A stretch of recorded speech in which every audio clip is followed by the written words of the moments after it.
সম্মানিত কৃষক ভাইরা, এই মুহূর্তে আছে একটা ক্ষেতে, যে ক্ষেতে হলো যে সাথী ফসল হিসেবে বরবটি করা হয়েছে পটলের সাথে। আমরা যদি লক্ষ্য করি, গাছে অসংখ্য পটল ধরেছে, সাথে বরবটি করা হয়েছে নিচে। বরবটিগুলো মাশাআল্লাহ অনেক সুন্দর।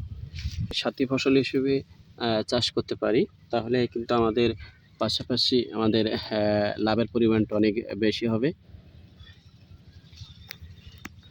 সেই রকম একটা ক্ষেত আমাদের সম্মানিত চাষি ভাই, তিনি বরবটি করেছে সাথী ফসল হিসেবে। এখানে জমির পরিমাণ 1 বিঘা। সেই 1 বিঘা জমিতে পটলের সাথে সাথী ফসল হিসেবে বরবটি করেছে মাশাআল্লাহ।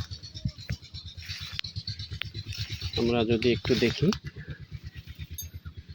পটল কিন্তু গাছে ধরেছে আলহামদুলিল্লাহ, সাথে কিন্তু বরবটি অনেক ভালো হয়েছে। দেখেন, থোকায় থোকায় বরবটি ধরেছে।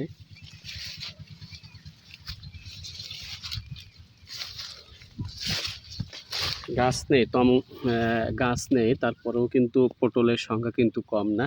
দেখেন, মোটামুটি। যাই হোক, আমরা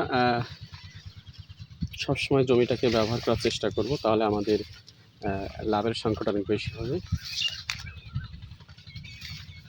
আলহামদুলিল্লাহ, দেখেন কি পরিমাণ বরবটি ধরেছে। যাই হোক, আমরা পরবর্তীতে আপনাদেরকে আরও সুন্দর সুন্দর চিত্র, সুন্দর সুন্দর ফসলের ক্ষেত আপনাদেরকে দেখাবো। সঙ্গে থাকবেন। ধন্যবাদ সবাইকে। আল্লাহ হাফেজ।